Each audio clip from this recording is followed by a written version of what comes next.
সবুজে ঘেরা। রাস্তাটা অনেক সুন্দর, আগে এতটা সুন্দর ছিল না, যদি এখানে একটু পরিষ্কার করেছে, রাস্তাটা ক্লিন করেছে। ওয়াও, চলতে অনেক সুন্দর লাগছে। দেখুন এখানে একটা ফুল গাছ আছে, এই গাছটা দেখে তো আমি ফিদা একদম। ওয়াও, এটা হলো আমাদের কাকরাবন মসজিদ। আপনারা কেউ দেখতে চলে আসতে পারেন। আর এটা জানি কি ছাতা, আমি নিজেও জানি না। তো এটি কি গাছপালা ভর্তি, শুধু মনে হয় জঙ্গলের এরিয়া। আচ্ছা ঠিক আছে, চলি, আপনারা দেখেন কতটুকু পর্যন্ত যেতে পারি। যেতে যেতে তোমাদের সাথে একটু কথা বলতে বলতে যাই, না হলে তোমরা আবার বোরিং ফিল করবে। আগে এতটা সুন্দর ছিল না রাস্তাটা, এখন একটু পরিষ্কার পরিচ্ছন্ন হয়েছে, এখন চলতেও সুবিধা হচ্ছে। আগে রাস্তা অনেক বাজে ছিল।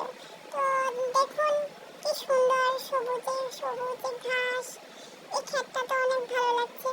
ইচ্ছে তো করছে যে এই জায়গাটাতেই থেকে যাই। তো দেখতে থাকো, এই দেখো এটা আমাদের ইট ভাটা। তোমাদের যদি ইট দরকার লাগে তাহলে এখান থেকে নিতে পারো। কথা বলতে বলতে তো ভুলে গেছি যে কোথায় যাচ্ছি। আসলে বাড়িতে বসে বসে অনেক বোর ফিল করছি, তাই একটু বাড়ি থেকে বের হলাম। ভাবলাম তোমাদের সাথে শেয়ার করি কোথায় যাচ্ছি, তোমরা তো দেখতে থাকো।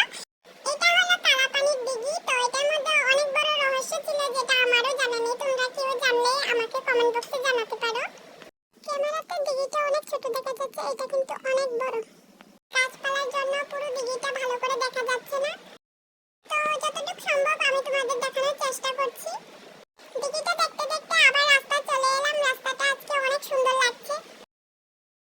আজকে তো যেমনি অন্য দিনের তুলনায়, তাই আজকে আরো অনেক ভালো লাগছে। যেতেও দেখতেও অনেক ভালো লাগছে। তোমরা হয়তো ভাবছো কি বারবার কেন আমি রাস্তার কথা বলছি, কারণ রাস্তা ছাড়া তো আর কিছু বলার নেই। তোমাদের সাথে রাস্তাঘাটের কথা বলতে বলতে চলে এলাম আমাদের গন্তব্যস্থানে। এই দেখুন আমরা কোথায় এসেছি।